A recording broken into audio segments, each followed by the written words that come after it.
Olá a todas, todos, todes. Meu nome é Felipe Oliveira de Almeida, sou professor de Filosofia do Direito da Faculdade Nacional de Direito da UFRJ, sou também coordenador de extensão dessa unidade, primeiro do meu nome, herdeiro da Casa dos Almeida. Bom, o objetivo deste projeto, que vai representar uma série de vídeos explicando alguns aspectos da universidade, é tentar dialogar com os calouros e também com a comunidade em geral, ou seja, com pessoas que pretendem ou não fazer ensino superior e ensino superior em direito. Bom, tentar dialogar com essas pessoas a respeito das estruturas básicas da universidade, das faculdades de direito, de como essas instituições funcionam, do que esperar delas e tentar encaminhar um pouco, sobretudo os calouros, dentro dessa nova vida que se inicia, né, ao longo do curso de Direito. Eu sou coordenador do grupo de pesquisa Cerco, Controle Estatal, Racismo e Colonialidade, e a proposta do nosso projeto, né, o título do nosso projeto, pelo menos provisoriamente, é Cercando os Calouros. Espero que a minha equipe, membros do Cerco, enfim, consigam me dar sugestões de nomes melhores, né? Mas, pelo menos por hora, o projeto se chama Cercando os Calouros e o objetivo é tentar suprir uma lacuna que é a de explicar para o aluno que está ingressando no curso ou que pretende ingressar no curso algumas questões que são fundamentais sobre como a universidade funciona, como a faculdade de Direito se insere dentro de um quadro maior de produção de conhecimento, qual o papel da universidade no país, o que é ensino, o que é pesquisa, o que é extensão, o que é trabalho de conclusão de curso, né, o malfadado TCC. Então, o objetivo do nosso projeto é, em linhas muito gerais, a partir de uma série de vídeos curtos, eu consigo planejar pelo menos inicialmente 15 vídeos, a partir de uma série de vídeos curtos, trazer a esse público um pouco mais de informações em relação ao trabalho da universidade. Entrei na universidade, e agora? Essa é, sem sombra de dúvida, a principal pergunta que os alunos que acabam de ingressar numa instituição de ensino superior, como é o caso de um curso de Direito, enfrentam. E já aviso de antemão, essa pergunta ela não será respondida. Em algumas universidades existem disciplinas de introdução. Por exemplo, na UFMG, onde eu me formei, existe uma disciplina chamada Introdução ao Estudo do Direito. Há cursos ainda que possuem disciplinas como Introdução à Ciência do Direito, ou Introdução ao Direito, ou ainda Enciclopédia Jurídica. Por que enciclopédia? Porque é uma disciplina que, tal como uma enciclopédia, possui verbetes, pequenas informações mais ou menos desconexas, de caráter fundamentalmente prático, mas que ajudam o aluno a se localizar dentro do curso e dentro da universidade. Infelizmente, na UFRJ nós não temos uma disciplina equivalente. Esse é um problema que já me incomodava quando as aulas eram presenciais, mas passou a me incomodar de uma forma ainda maior agora, em um contexto de quarentena e no qual, apesar de todas as expectativas e de todas as sugestões em contrário, a universidade resolveu reabrir todas as disciplinas virtualmente, remotamente, inclusive para os calouros. Então a gente tem uma leva de alunos que, antes da quarentena, só tiveram a oportunidade de ter 2 ou 3 ou 4 aulas presenciais na universidade, que vão começar a ter, nas próximas semanas, aulas virtuais, sem que eles conheçam, no entanto, o mínimo da grade curricular de Direito, de como a faculdade de Direito administrativamente se organiza, de como a universidade se organiza de forma geral. Isso pode acarretar uma série de problemas, né? Em contextos normais, ou seja, antes da pandemia, isso já trazia uma série de dúvidas, e dúvidas que acompanhavam os alunos até o fim do curso.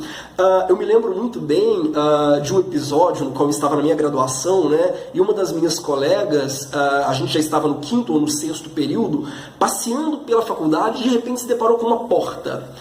Em cima da porta estava escrito biblioteca. Ela nunca tinha ido à biblioteca da faculdade, então ela fez uma cara de espanto e disse: meu Deus, a biblioteca é aqui. A verdade é, muitos alunos do curso de Direito terminam o curso sem saber questões básicas, como onde é a biblioteca, ou que são horas de extensão, ou que são horas complementares, o que é um promotor, o que é um juiz, o que é um advogado. Pode parecer estranho, mas disciplinas como a antiga Introdução ao Direito, a Enciclopédia Jurídica, eram importantes exatamente como um instrumento para preparar os alunos para essa caminhada e para situar os alunos dentro do curso. Fora de um período de pandemia, de ensino virtual, os alunos ainda tinham, ao menos, a possibilidade de consultar veteranos, consultar servidores técnico-administrativos, conversar com os professores nos corredores, para tentar se situar um pouco em relação a essas perguntas. Em um cenário de ensino virtual, nem essa possibilidade se encontra aberta. A FND pretende suprir essas questões sobre o que é ensino, o que é extensão, o que é pesquisa, em parte através da disciplina de Teoria do Direito 1 e em parte através de reuniões que são organizadas pelo Centro Acadêmico Cândido de Oliveira, ou seja, o grupo oficial institucional de representação estudantil dos alunos da FND. No entanto, me parece que nem esses encontros, nem a disciplina de Teoria do Direito 1, que tem um caráter eminentemente teórico, são suficientes para suprir essas dúvidas. Não é sequer o objetivo desses espaços, né? Então, me pareceu que uma série de vídeos voltados aos calouros, ou aos nossos futuros calouros, ou à comunidade, mas que tenham como prioridade suprir essas questões e responder esses desafios, seria essencial no momento em que nós estamos vivendo agora, quer dizer, 2020.2. Bom, qual é a proposta desse projeto, o Cercando os Calouros? Nós vamos fazer 3 blocos de vídeos. O primeiro bloco vai ser para discutir um pouco sobre o que é o ensino superior.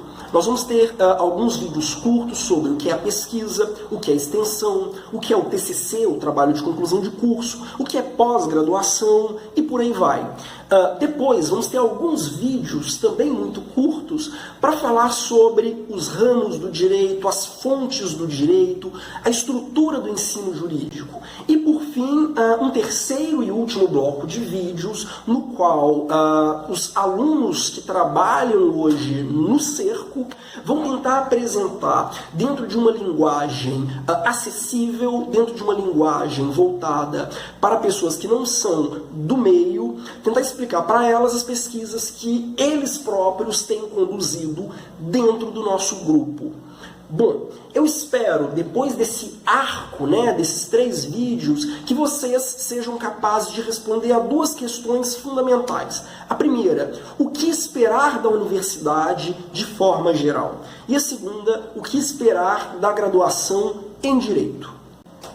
Bom, antes de mais nada, é fundamental que a gente diferencie entre conhecimento espontâneo.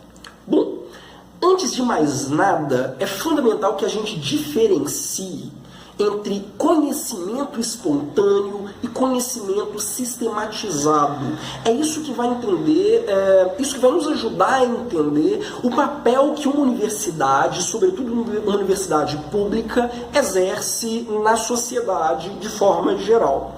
Bom, desde a antiguidade, desde os gregos, os romanos, os babilônios, há 2.000 ou 3.000 anos atrás, existiam espaços de criação e de disseminação de um conhecimento crítico, sistematizado, um conhecimento metodologicamente orientado, um conhecimento técnico.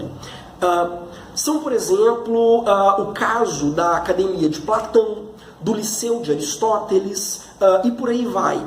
Quer dizer, sempre houve a necessidade, para além desse conhecimento espontâneo, desse conhecimento informal, que a gente conquista nas ruas, que a gente conquista em casa, criar instituições e criar espaços de produção e de disseminação, de difusão de um conhecimento científico. E o que diferencia o conhecimento científico do conhecimento das ruas? O que diferencia o conhecimento científico da opinião?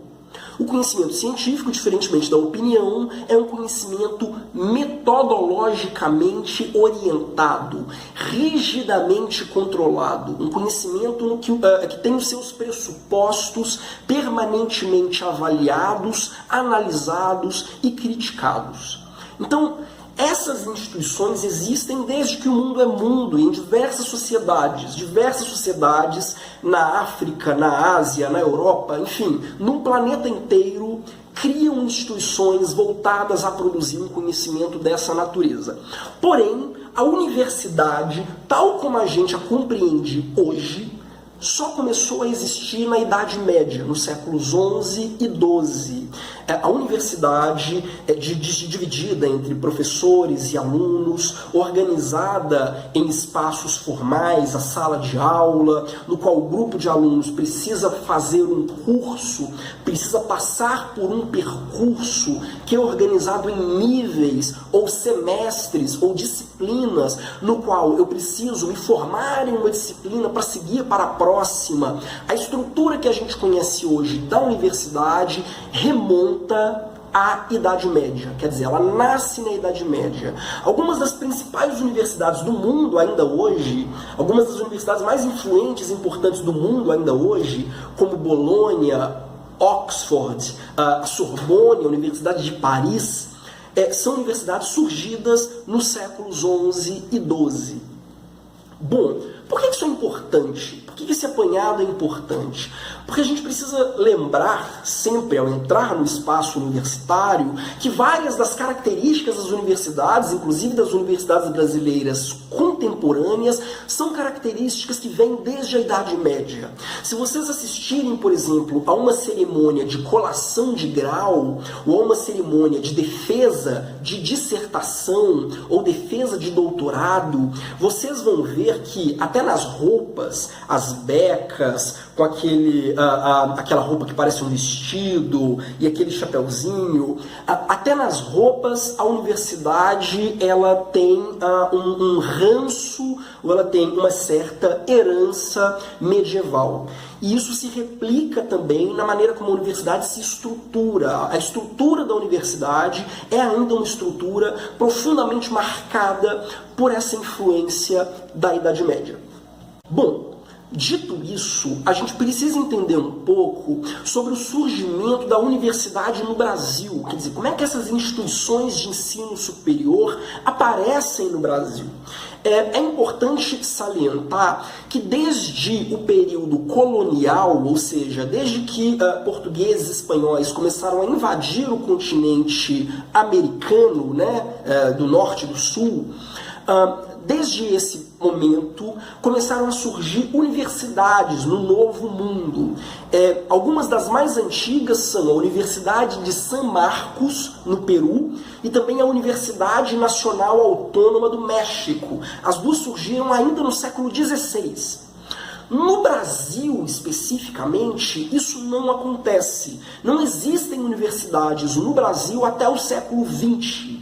A primeira universidade brasileira é a Escola Universitária Livre de Manaus, que é de 1909. Isso não significa que não existiam algumas instituições de ensino no Brasil antes disso. No século XIX, desde que a família real veio para o Brasil, surgiram algumas instituições de ensino. Mas essas instituições de ensino eram fundamentalmente escolas isoladas. Elas não eram escolas aglutinadas em grandes universidades. A gente tem alguns exemplos que são simbólicos, são exemplos emblemáticos. A Escola de Cirurgia da Bahia, que era uma faculdade de medicina, como o nome deixa entender. A Escola de Direito de Olinda, já no início do século XIX, que vai se transformar na Faculdade de Direito do Recife, uma das faculdades mais importantes da história do país, e também a Escola de Direito de São Paulo, também uma escola do século XIX e conhecida como Largo de São Francisco. A foto que vocês veem aqui em cima é uma foto do Largo de São Francisco. Bom, e a FND, a Faculdade Nacional de Direito? Bom, a FND ela surge em 1891. Ela é, então, anterior à criação da UFRJ. A UFRJ, como vocês podem perceber, ela só teve origem em 1920, ou seja, ela completa 100 anos em 2020. A FND surgiu de uma soma, de uma justaposição de duas escolas de direito anteriores e recebeu o título de Faculdade Nacional de Direito por ter sido fundada, como vocês podem imaginar, naquela que era a capital do Brasil na época, isto é, a cidade maravilhosa do Rio de Janeiro. Bom, pela FND passaram algumas figuras célebres, tanto do mundo do direito quanto do mundo das artes, da cultura e por aí vai. Vários ministros do Supremo Tribunal Federal estudaram na Faculdade Nacional de Direito. Vários ministros dos demais tribunais superiores se formaram na Faculdade Nacional de Direito também. Alguns ministros de Estado vieram da Faculdade Nacional de Direito. Aliás, as escolas de direito têm o hábito de produzir políticos de renome, né? Mas além disso temos figuras tão ou mais importantes. Clarice Lispector, a grande escritora brasileira, estudou na FND. Vinícius de Moraes, o grande compositor, poeta e diplomata, também estudou na FND. Graciane Barbosa, essa figura absolutamente brilhante, também estudou na FND. Ou seja, venham para a FND porque um futuro glorioso talvez lhes espere. Como eu disse antes, para entender um pouco da universidade brasileira, a gente precisa retomar a história da universidade surgida na Idade Média. Mas, além disso, a gente precisa compreender também um processo de reforma que as universidades, as instituições de ensino superior no mundo inteiro sofreram no século XIX e que a gente conhece como reforma Humboldtiana. Que reforma foi essa? Esse cara aqui de cima, o Wilhelm von Humboldt, um filósofo alemão do século XIX, foi convidado pelo governo da Prússia para criar um projeto de universidade. Ele seria o fundador da Universidade de Berlim. O Humboldt, inspirado nas ideias de um outro filósofo, o iluminista, também alemão, Immanuel Kant, e, sobretudo, de um livro específico do Kant, conhecido como Conflito das Faculdades. Bom, o Humboldt, inspirado em Kant, decidiu construir uma universidade nova, que tinha um diferencial em relação às universidades medievais. Para o Humboldt, a universidade ela deveria se basear numa indissociabilidade entre ensino e pesquisa. Para Humboldt, não é possível ensinar sem pesquisar e nem pesquisar sem ensinar. O grande diferencial da universidade como um espaço de conhecimento ou de ensino genuinamente superior e que a diferenciava, por exemplo, de escolas técnicas, era o fato de que nas universidades as salas de aula eram não só espaços de transmissão de conhecimento, mas também de produção de conhecimento. Ou seja, para o Humboldt, as salas de aula eram laboratórios e os laboratórios eram salas de aula. Então isso tem uma implicação. Quer dizer, o ensino superior ele não pode ser pensado, pelo menos desde a reforma de Humboldt, como uma continuação do ensino médio. E ele também não pode ser pensado como um curso de natureza técnico profissionalizante. O ensino superior é um espaço de conhecimento crítico, puramente reflexivo, de um conhecimento capaz, portanto, de produzir ou de gestar novas ideias. É por isso, inclusive, que se exige do estudante de ensino superior que ele se veja como protagonista do próprio processo de ensino-aprendizagem, que ele se veja não como um cliente da universidade, mas como mais um pesquisador que se agrega à universidade e que, com seus dilemas, suas questões, seus problemas, seus temas, ele acrescenta novos saberes, ele traz novos saberes para o debate universitário.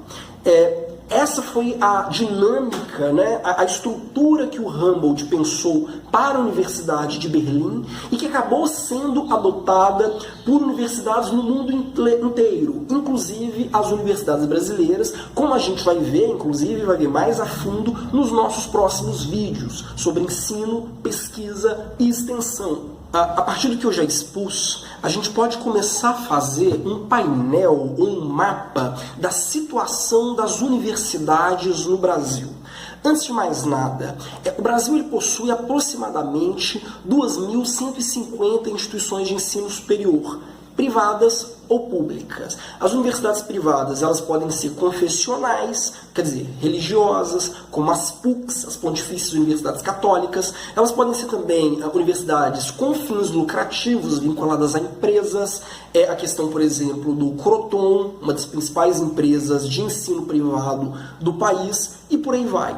Elas podem também ser universidades públicas. As públicas elas se dividem entre as universidades municipais, como a Universidade Regional de Blumenau, estaduais, como a UERJ, a USP, a UENG, e também universidades federais, como a UFRJ e a UFMG. Bom, especificamente em relação às universidades federais, que é o que nos interessa aqui, pelo fato de a gente estar pensando, antes de mais nada, em alunos da UFRJ.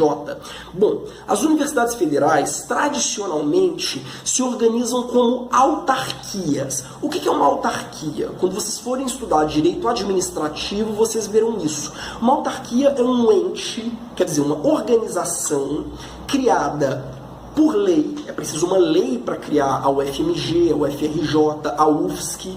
É uma organização, um ente federativo, um ente criado por lei, que possui, em virtude dessa lei, autonomia financeira e administrativa. Enquanto uma instituição federal, as universidades elas recebem verbas, elas recebem recursos do governo federal. Elas dependem desses recursos para que se mantenham.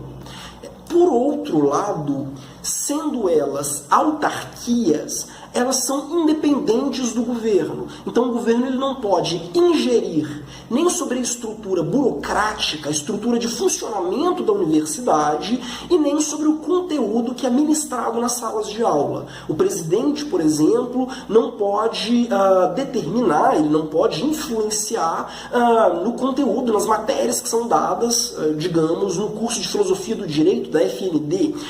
Por ser uma autarquia, a universidade ela tem autonomia para se organizar, inclusive em termos de conteúdo didático-pedagógico.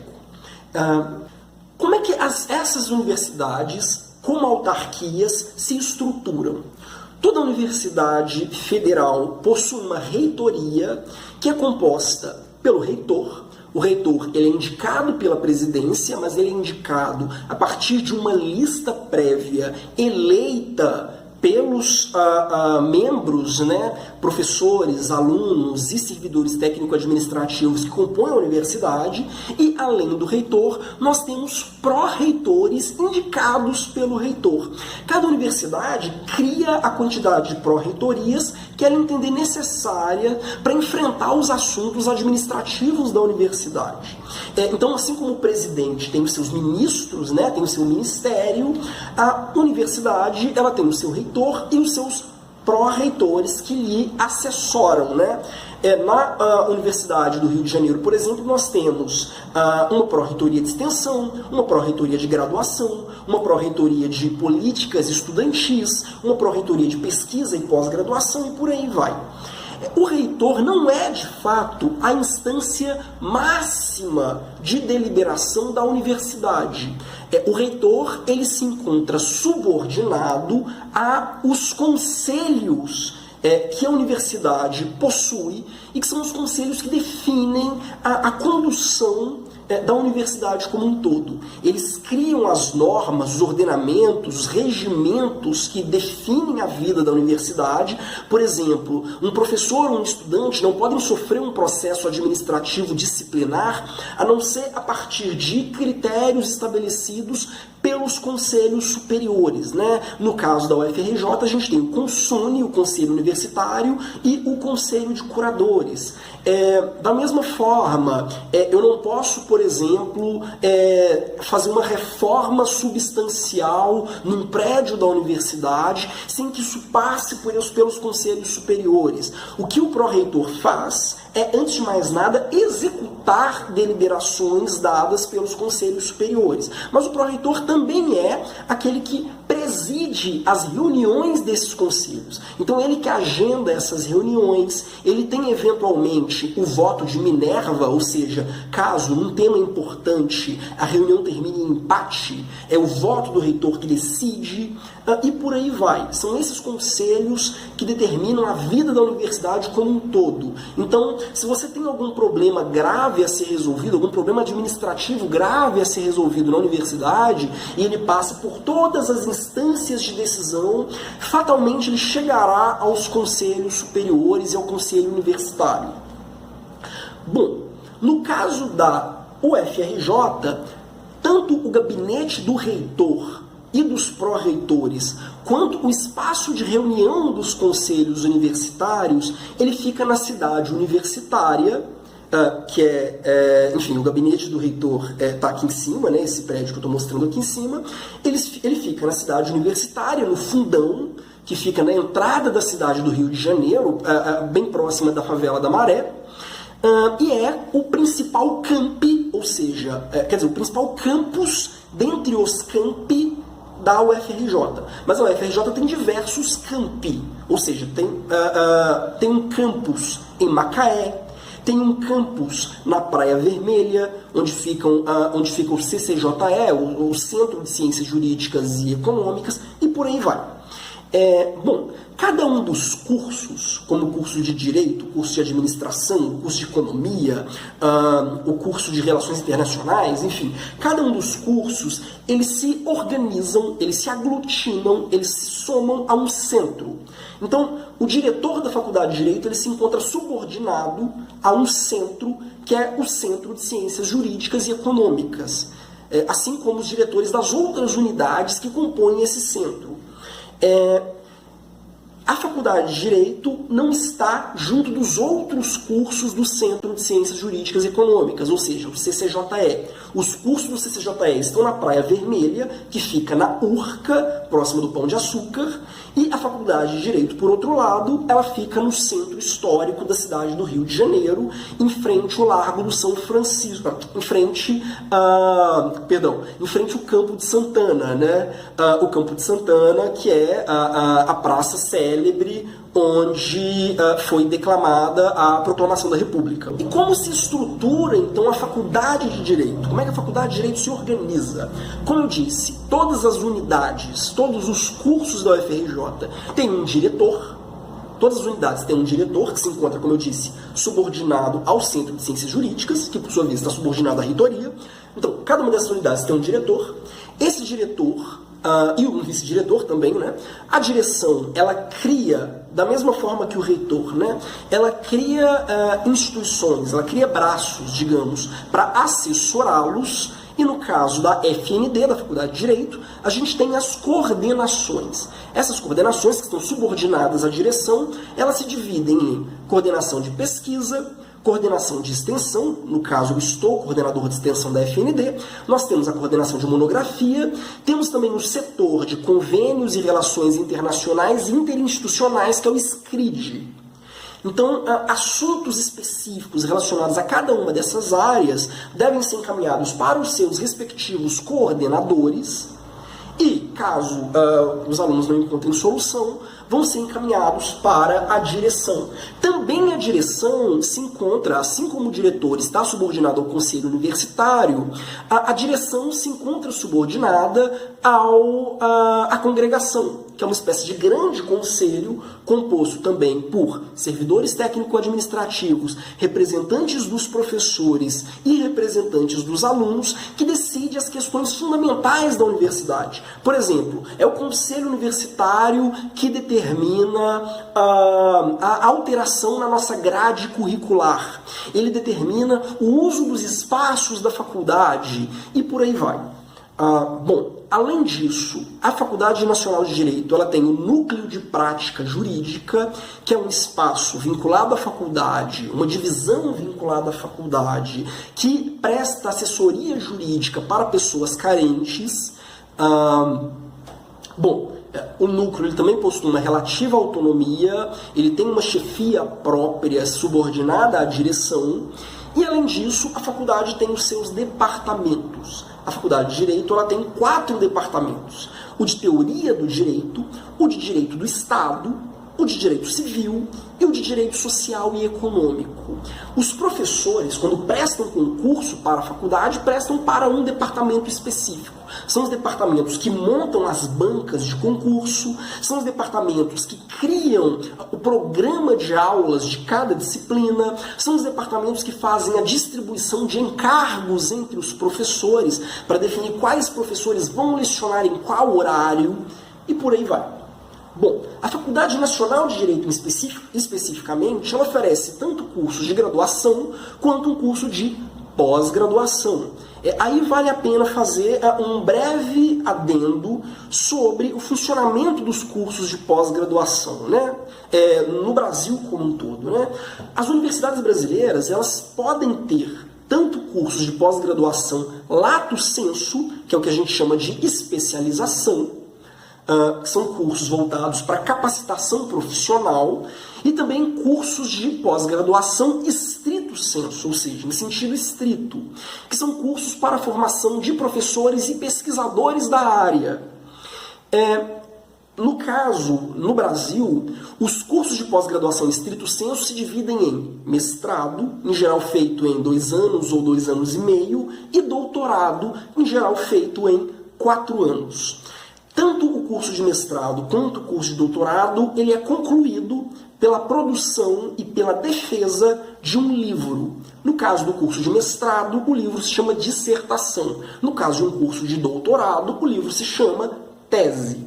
A diferença entre a dissertação e a tese é que a tese precisa ser necessariamente original. Ou seja, para que eu me torne doutor, eu preciso acrescentar um conhecimento novo, uma informação nova dentro daquela área de conhecimento, no nosso caso, o direito, para o qual eu estou pleiteando o título de doutor. Bom, então, nos cursos de pós-graduação, nós desenvolvemos pesquisa. Nos cursos de pós-graduação estrito sensu, o que se produz é uma pesquisa original.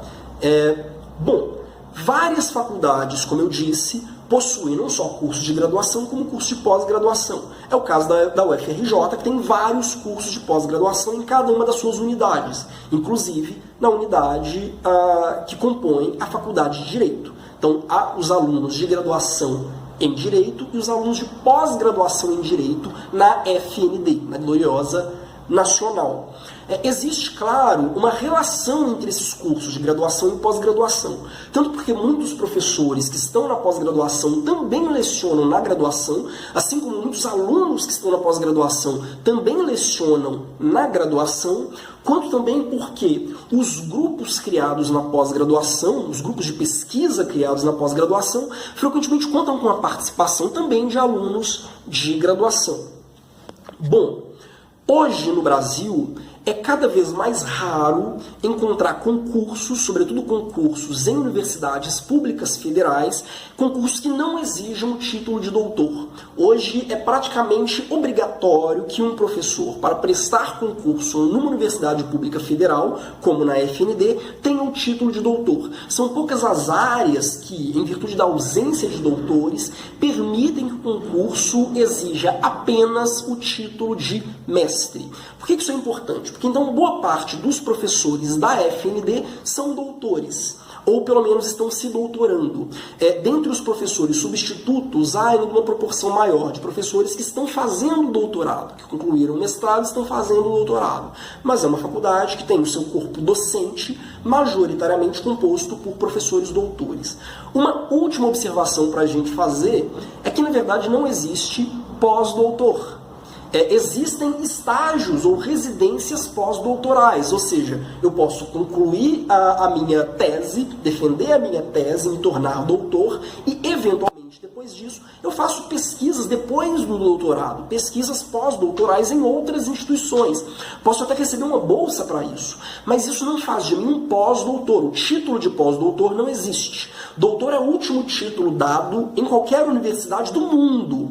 Quando a gente fala, por exemplo, de PhD, o PhD é o nosso equivalente ao doutor. Eu me lembro que eu tive uma conversa há algum tempo com uma colega que disse, não, ele é mais do que um doutor, ele é um PhD. Não, se ele é um PhD, significa que ele é um doutor. Ele não é mais do que isso porque, academicamente, não há nenhum título acima do título de doutor. Basicamente é isso. A estrutura da universidade, como eu disse, é uma estrutura ainda profundamente medieval, muito marcada pela reforma Humboldtiana, mas, ao mesmo tempo, é uma estrutura que foi se inovando e se oxigenando ao longo dos anos, até por tentar se organizar como um espaço sempre quente de debate aberto e de discussão e de crítica, enfim, e de ponderação permanente a respeito de seus próprios pressupostos, né? Nos nossos próximos encontros, eu vou falar um pouco mais detidamente sobre o que é o ensino, o que é a pesquisa, o que é a extensão, o que é a ciência, o que é o ensino jurídico, quais são as especificidades do ensino jurídico em relação a outros ensinos superiores. Mas isso, então, foi um esforço aqui para fazer um apanhado muito geral e muito inicial sobre as bases nas quais se apoia a universidade, quer dizer, a instituição no qual vocês pretendem entrar ou estão acabando de entrar no momento. É isso, muito obrigado pela atenção e até a próxima.